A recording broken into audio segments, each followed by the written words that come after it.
just connect my meter. Hear the magic bibbidi bob, which is always good. And just wait for the, there we go. So now I've connected a meter. NoiseTools looks a little bit more interesting.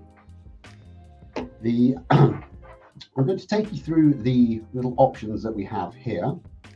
I'm going to zip through monitor and measurements because they're only applicable in certainly monitor is only applicable depending on the product that you've purchased. But configure and download, certainly download, that's the ones that you'll be clicking on the most and using the most. So, just to explain away these two to begin with, were I to click on measurements, the filing cabinet will just find the instrument that I've connected and list all of the measurements downloaded from that particular meter. If I click monitor, I will see some live data. So I have the LAEQ ticked, the LCEQ ticked for some reason, and a frequency band ticked. Now, if I was using one of our outdoor kits that was modem enabled, I'd be able to look at data live, I'd be able to start and stop measurements remotely without having to actually go to the product wherever you've situated it. So that can be interesting if you have a modem enabled product. However, the two important ones are configure and download. So because today we've got quite a large number of you here, I slightly overstated at 10 or 11 billion, it's about half that. But I want to show you configuration, so how you can access it and make the instruments do what you want them to do. But as we have two other webinars coming up, one on noise at work and one on environmental, I will break it down more into configuration for those two webinars, make them more specific. But I'd like just to show you how you are able to make changes to your instrument, should you not wish to wait for the next webinar.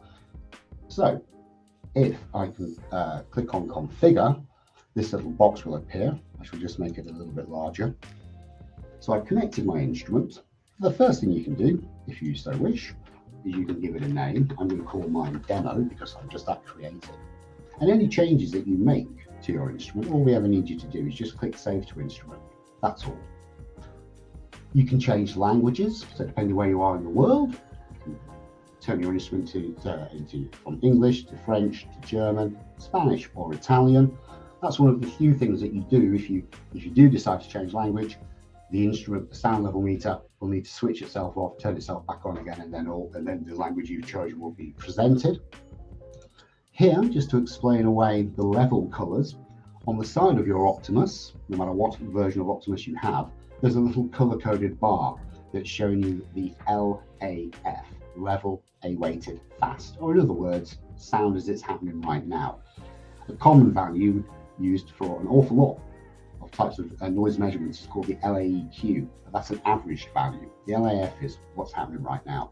And out of the box, when yours is delivered, it will be the bar will change from green, it will go to yellow if it's above 80 decibels, and above 80, if it goes above 85, it will go red. And those are your two noise at work action levels. But you can, as you can see, change those to alter the color at whatever decibel level you're interested in. But out of the box, yours will be set at 80, 85. Also, depending where you are in the world, especially if you're in the United States, you can change it to display the dates in the way that you normally would. Out of the box, though, if you're in the UK, yours will be set to the standard way that we do that. Your handheld meter has a little cutout above the screen. If you tick this box that says auto, it will illuminate the keypad and brighten the screen if you walk into a dark environment, just to try and make things a little bit easier to use. We also have a screen dim and a screen saver. So if you are leaving your meter on a tripod, trying to preserve that battery life, you may find the screen dim or the screen saver is quite a useful thing to have, as it will darken the screen or dim the screen and therefore save battery life. I would suggest, if you have one of our handheld meters, that you tick the box that says enable voice tag recording. A voice tag is 30 seconds of audio before the measurement starts. So when you press start on your instrument, a little microphone symbol will appear. That's 30 seconds of audio to say who you are and what you're doing. So if you're taking lots of measurements, you may forget the order in which you've done them. I certainly would. And you may be in an environment where you can't take a pen or even a phone to make notes. So voice tag is quite nice. And no matter how loud the environment is, it doesn't matter if you need to literally shout into the microphone to record your voice tag. It doesn't form a part of the measurement. So it's not going to raise the average value when you shout it into it, because it's just attached to the measurement. It's not a part of it. You may also wish to consider ticking the button to enable a pause. So if you're taking a measurement and it's pretty obvious what the sound level meter is when you're using one, and a colleague or a member of the public finds themselves to be hilarious and shouts into it, or if you're at a trade show, when I do trade shows, people like to sing into them, bless their hearts. If you enable the pause button, you can press pause and it will stop the measurement and also back erase, and I've got it set to 10 seconds. You can change that. So if you do find that there's some noise that isn't really a part of the measurement, somebody being silly, you can simply pause, and then when the noise has stopped, press continue and the measurement will continue. This is your first screen, your interface screen. And again, any changes, please just click Save to Instrument. Integrating. So we sell equipment all over the world and have done for the last half a century. So depending where you are, your instrument will be programmed to work wherever you need it to work. But if you find you're lucky enough to travel, maybe you work for a local authority and you get twinned with Honolulu or somewhere like that, and you need to do some noise assessments, then you click OSHA for the United States, click Save to Instrument, and it will reconfigure your instrument to be used in the United States. Just by the by, EU and UK are pretty much identical. But we know where you are in the world when we dispatch your instruments, and your instrument will be programmed good to go. Literally out of the box, put the batteries in, press calibrate, press start, and you're away. And again, Save to Instrument for any changes. Let's take a little look at storage. So here at the top, time history rate. Because we've got such a large number of you today, and thanks again for that, I just want to talk to you as though you've landed from Mars for a little bit. So welcome to Earth. Time history rate, what does that refer to? So that's how often the instrument is calculating the parameters that it's monitoring. So your decibel levels, your octave bands, your peaks, your maximums, everything. Out of the box, yours will be set at 1 second. However, should you find that you're doing some sort of specialist monitoring, you can drop that rate down. In fact, you can increase it in essence. So you can go to 1/100th of a second. So when might you use that? Well, if you excuse the name dropping. We supply to the Home Office, CAS division, which is where they test stab vests and bulletproof vests. We supply to the HSE, where they ensure that fireworks aren't going over the allowed level, decibel level. But gunshots and fireworks are very loud and they're very brief. So to help you drill down on that data, for shorter measurements, you may wish to consider that 1/100th of a second. But really, if it's loud explosive noises, for the vast majority of your measurements, and the vast majority of measurements that I take, you'll be doing this at a 1 second time history rate. And that is what your instrument will be set at when you take it out of the box. So just leave it on 1 second. Your instruments, excuse me, depending on the model that you purchased, have timers. So we have repeat if you've bought an Optimus Green, which is an environmental meter, and repeat and single on an Optimus Green. However, if you have an Optimus Red, which is a noise at work meter, you have the single timer. So what does that look like?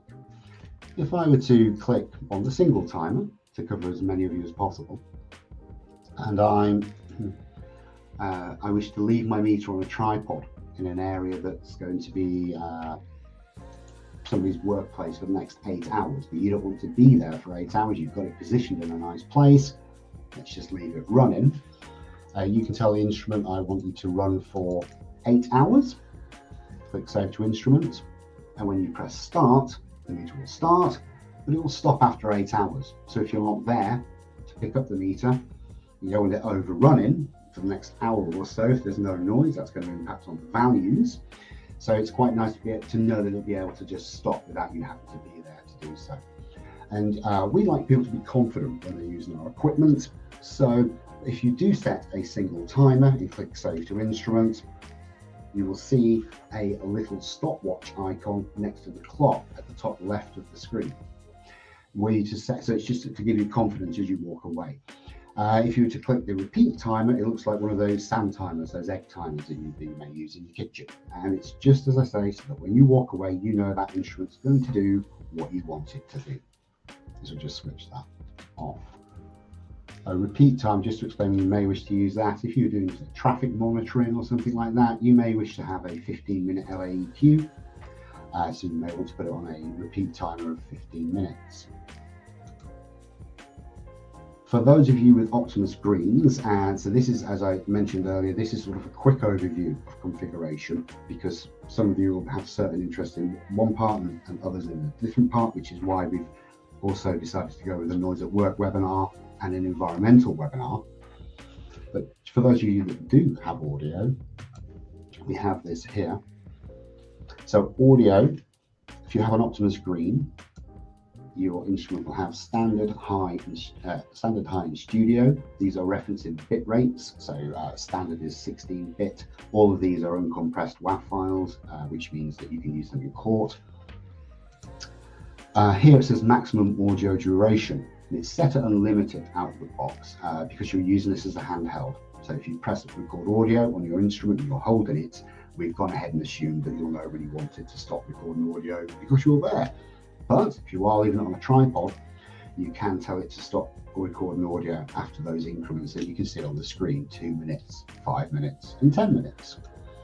We also have audio triggers, which relates to the acoustic fingerprint library here. So if I were to tick enabled, save to instrument of course, and then go into this little edit template, I can tell this instrument, which I've left on a tripod unattended, I can tell this instrument that I care about anything that goes above 75 decibels that lasts for longer than 2 seconds. And if I click OK, if that template is met, those parameters are met, the instrument will start to record audio. When those parameters are no longer being met, so it's dropped below 75 decibels, it will stop recording audio. And it can be quite nice to have an example of the audio that's all of a sudden caused a big spike in your measurement data. If you're not there to be able to witness it yourself, you then have a frame of reference. So it's quite a useful tool to have. It doesn't have to be on the LAEQ. You can pick it on specific frequency bands if you prefer. Anything you save will appear in the fingerprint library. So if you have to type it again in the future, you can just click on the library, pick the parameters you've already set. So audio triggers, quite a nice thing to have, especially if you are leaving that meter unattended. Again, anything we do, we just click save to instrument. Also, as I can't see your eyes, so I'm not sure if they're rolling yet, but LN values, statistical analysis. If you wish to create your own LN value, you can. You can pick the data type, the data rate, your time weighting, fast, slow impulse, frequency weighting, AC and Z. You can tell it a specific percentage that you're interested in. Now, we know what the most commonly used ones are. And if you have an Optimus Green, which is the environmental meter, as soon as you press start, all of the most commonly used LN values are already locked for you, such as the L10, the L90, the L95. So L90 for 90% of the measurement, it didn't go above this level. So consider that the background noise. Not important for noise at work, but certainly important for environmental. And should you wish, you can type anything you like. I was recently speaking to a barrister, and he wanted to know what the 99.8% percentile was. So in other words, for 99.8% of the measurement, what was that decibel level? And again, click save to instrument. Fun fact for you, if you do create your own LN value, it will always be monitored as soon as you press start on every measurement moving forward. You can remove it if you wish. If you don't, it's always going to give you that data that you were interested in. Our advanced tab, this is absolutely mainly of interest to those of you with an Optimus Green meter. From here, if you're using one of our outdoor kits, the modem enabled product I mentioned earlier, where you can view data remotely, the start and stop measurements, this would be how you configured it by clicking configure and following the steps, but that will be covered more in the third webinar. Down here we have a partition editor, which you can dictate how the memory works. or how much memory is allocated to either the time history, which is the term we use for the length of your measurement, or the audio, which is the term we use for audio. If I just move this up and down, you'll see those numbers changing. Now, your instrument, regardless of the version of the Optimus, unless you purchased an upgraded memory, it will come with a 4 gig memory, which doesn't sound like much these days. If you're wearing a smartwatch, it may have more memory than that, but what we're doing with it, that's a huge amount of memory. So if you put your audio down, I'm just going to put the audio to the minimum, just so I can show you. And this is also for our friends using noise at work meters, the Optimus Rec. This is to give you an idea of how much memory your instrument has. If I put it on the minimum audio, which is 5%, so that's an hour and a half of audio recording capability, take a look at that time history. 147 days and 19 hours. So that's how much data the instrument can hold. I mention this because if you're at different sites, your laptop isn't with you, or you usually use a desktop, and you're not getting the opportunity to download every day after you've taken measurements, no need to worry. You've got quite a lot of space there. I hope you get back to the office within 147 days. So anything you do with the partition editor, if you have an Optimus Green and you wish to allocate more audio storage than time history, just move the partition editor up and down to be whatever you want it to be, click confirm, and then you've told the memory to work differently. It will wipe all the measurements that are already on the instrument. Please bear that in mind. And in fact, just in case you forget to bear it in mind, oh look, there's a warning that pops up on the screen that says, are you sure about this? Because you told the memory to work differently, it has to delete the measurements that are already stored on the instrument, so it can reallocate. You basically refrag the memory. But it doesn't. You don't lose any settings, the times, the dates, anything you've stored anywhere. That's all fine. It's just the measurements that have to be cleared. So we just close that. And then the absolute last tab is communications. So if you do decide that you wish to be able to monitor things remotely with our app or kit with the modem, this would be where you type the APN user, and the APN password. These are bits of information you'd find on a SIM card. You can put any SIM card into one of our modem-enabled outdoor kits. You can go buy one from any random supermarket, activate it, pop it in, and it's going to be good to go. But you will have to tell the software the APN user and password. Any changes at all, just one last time, save to instrument. And if you're a bit worried that you've gone click happy, or you've been on holiday and your colleagues have gone click happy, go to backup restore, pick factory, and it'll be exactly as it was the day we sent it to you in the post. So I'm now going to close configuration. Just to reiterate, the Noise at Work webinar will drill more into the configurations you might find interesting for that, and also we'll connect to Dose Badge Kit as well. And the same for the environmental, which is the third one. So just click close.